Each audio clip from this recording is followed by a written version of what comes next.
How to deal with toxic people. This was a question that was asked by somebody in the comments as usual. Give me more questions to answer, and I will give you more videos of me kind of stretching in this weird way that I always do, of just going, tonight on Guinness World Records, somebody who should be in a freak show that's getting lavished with praise instead of throwing peanuts out. Now, here's what you do if you've got somebody who is in your life that is, quote, toxic. And I think that they actually mean that. I liked the word toxic until about 2016. It actually had some meaning to it. They were talking about people that were on the edges of personality disorders, not everybody on earth that journalists in clickbait sites personally don't like, which is everyone on earth, including the people they're sitting next to. So, pretty broad now. But back then it meant something. And what it used to mean was people who had a severe narcissistic personality disorder, or somebody who was a hypochondriac, or somebody who was one of those, I can't remember the word, it's something starting with hyper, or hypo. I don't know the difference between those words, I'm going to be honest, guys. I think hypo is just, my ADD makes me more chill. I think that's, So, the things that happen, the best book that I ever read about it was actually called How to Deal with Toxic Friends. But the gist of it is that pretty much these people, there's certain strategies that they give on how to deal with these people, but the overall strategy is that you just got to snip them out of your life. The best way to do it that I've found is what's known as ghosting. Have you heard of that? Do the thing that the person you really wanted to go on a second date with on Tinder did to you. To those people. Because this is the thing that you need to learn. Time is the most valuable resource you have. T25, the workout program, was right. It's about time. That is a reference that I'm pretty sure no one will get, as I'm the only person that consumes media that is aimed at rich housewives. But they are saying in these things that, first of all, the thing is that people that are in your life that are draining you, they're taking something from you and they're not giving back. First of all, a lot of the time they're like a drug, because in a way, they're very interesting people. Usually people that are extremely narcissistic are very fun to be around when they want to be fun. People that are extremely dramatic, those people, or extremely paranoid. These people, if you're in the good books of a paranoid, you're set. It's like Stalin. Every time he liked someone, straight up to being personal advisor of his. But as soon as he was in a bad mood, shoot the guillotine. That was how it worked. He's a really good example of a paranoid in action. And you know the other one actually is Hitler, is somebody who had an extreme narcissism disorder. When you look at the ways that they interacted with the people that they were working around, those are classic traits of those people. And in a lot of ways, those people, as is said, they succeed a lot in life. And I would argue for the better in both accounts. But how good would that be if I just came out? It's true what they say, Jodis is a commie Nazi. But they are, in your life, you're probably not going to know somebody who's extreme as that. But this is all a spectrum. But the thing is, the overall arching thing, just like what they did in the entire nation, that they kind of took their issues out on the country, it is just a really large example of what happens to you. It actually is of detriment to your life. When you look at the pluses and checks, and you can always do that. That is a great strategy to improve, putting into the... Imagine if I just talk like that for the next 10 minutes. And at the end of it, do you know what I mean? So, obviously, the things that always clarifies in your mind is just doing the pros and cons list. I mean, Al Gore did it when he was running for president in 2000. Look how it turned out for him. So, you should be using that a lot anyway. But the shortcut to it is, and this is just an affirmation of what you already know, you need to cut those people out of your life. Because if somebody is draining from your life and not giving back, that is of benefit to no one. Because you, as somebody who's obviously interested in self-help, is somebody who has the capacity to contribute a lot. But the thing is, if you're hanging around these people that sit there and drain your feelings off you, I've talked about this in a previous video, that feeling you get when you get your phone, do you have a dumb phone? I do. Did you pay attention? You did, didn't you? And then you thought, yeah, I'll get around to doing that, and then you never did. Reminder! To me, personally, brain damage. Look,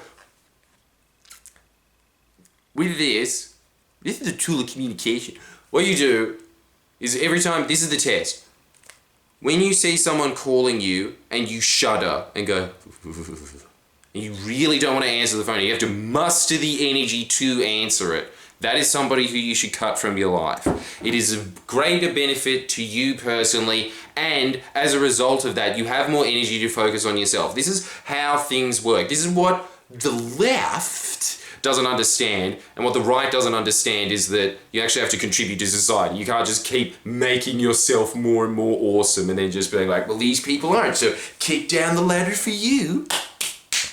Owned. So what they do, what they do is, first of all, you kind of have to work on mastering yourself. As a result of that, you become of greater influence to the people around you. As a result of that, when you have mastered that circle, those people become more of an influence to those people around them as well, because you are a positive influence on them. But after that, then you start becoming a leader in your community. And then after becoming a leader in your community, you become a leader of nations. And then it keeps expanding out like that. But it all comes down to self-control. And it all comes down to development of yourself. And you cannot do that. And it is extremely finite resource what you have to do it, because it all boils down to time and what you're allocating your time with. And if you're allocating a lot of your time to one of these people that has a personality disorder or is toxic, what eventually happens is that person just completely saps you of that energy that you could be using to improve society in general and improve your own circumstances.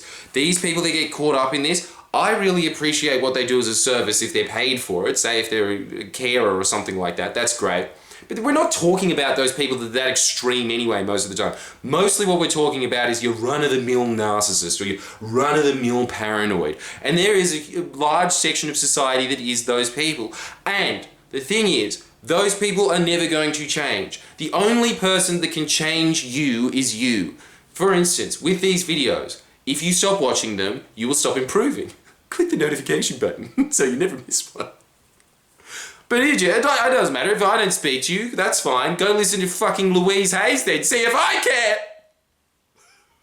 care. And those people...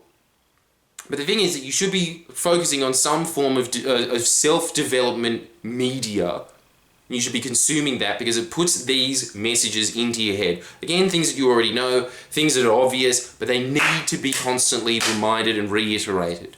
So, what happens is with these people is that when they're draining the energy from you, the insidious part of that is not just that you can't contribute, not just that you are not benefiting from it at all. The other thing is, they're not benefiting from it either. Because they're essentially a black hole. You can never give a narcissist enough praise. You can never tell a paranoid enough that I'm on your side. Look at what happened. Stalin! See? Just really alarmist examples, the worst case of arguing. Yeah, what about Stalin? But it happens in all those other instances as well, is that these people are a bottomless pit of their own insecurity. They're constantly looking for people to reaffirm their insecurities in life, and it will never get fed. They have to correct that themselves. You can direct them to these things, but if they have no interest in it, they're not going to consume that media. They will keep making the same mistakes over and over again in life. The other thing that is really scary about this is you are a direct result of your 5 biggest influences in life. These can be media personalities, these can be people that you hang out with. These people, these top 5 people are the people that influence you most, which is really scary when you look at how many people subscribe. Shiny Grimmond is just like, hey guys, I just bought a car. But forget about it. You focus on you, baby. If you are not doing that, one of those people becomes one of those toxic people. So think about that. That is a 5th of the people in your life that are not helping you and you're not helping them, and they are draining you in every other aspect of your life. So essentially what they are doing is draining 20% of your life force. Fuck that. What about that chalkboard from Mr. Squiggle? Hurry up. So I want you to think about that in that context. That is a 5th of your life force, stuff that you could be using to focus on other things that are far more beneficial and productive. And instead, that is going into a complete waste of energy and time. thing that I recommend you do to get out of that is to just do a little trick that I've always done with people like that, which is just not return their calls. And when they start going, why don't you ever talk to me? You just look at it and you laugh. I don't have a personality disorder. But it's honestly the most effective way to do it.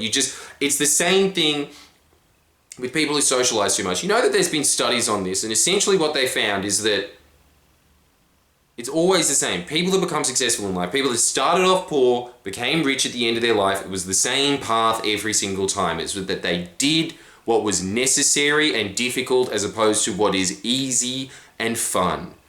That's it. And so what is easy and fun is getting pissed and hanging out with your friends all the time. But that's the other thing as well. What you should be fostering is a few deep relationships with a few people that you really enjoy being around. Those people will enrich your life. But if you're just going to after drinks, go, come on, admit it. You know it. 80% of the people there are awful.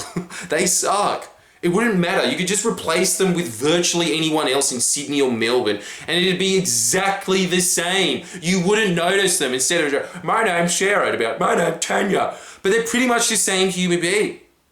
You got to cut that stuff out of your life. Again, it's all these things about draining your energy. Anything that is draining your energy and is not giving you a return is a bad investment. Think about it that way. Think of people as a commodity. But that is what...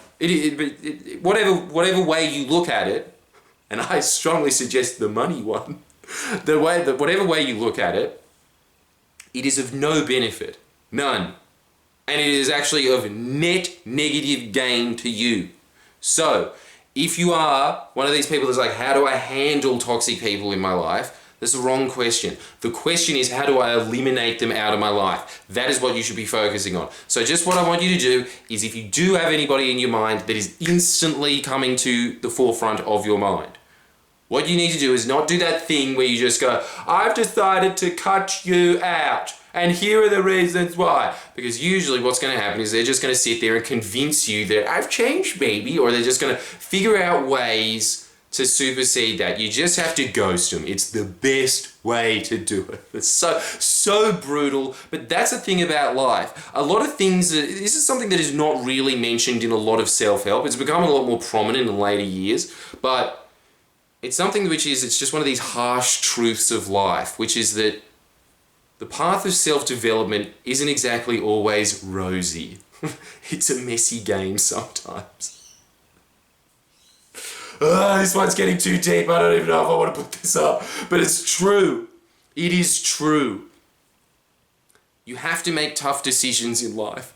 One of those is getting rid of toxic people out of your life. And another one after that is getting rid of people who actually just contribute nothing and are neither toxic or anything. And it's just kind of, that neutral person from Futurama. All I know is my gut says maybe, who looks like a really cheap medieval Pac-Man as it's a hand puppet. Now, that's what my advice to you is on this subject. Thank you so much for the question. Give me more questions, press the like button, click notification, and whatever the fuck else YouTube invents to make you click on more things and keep you there a little bit longer. See ya.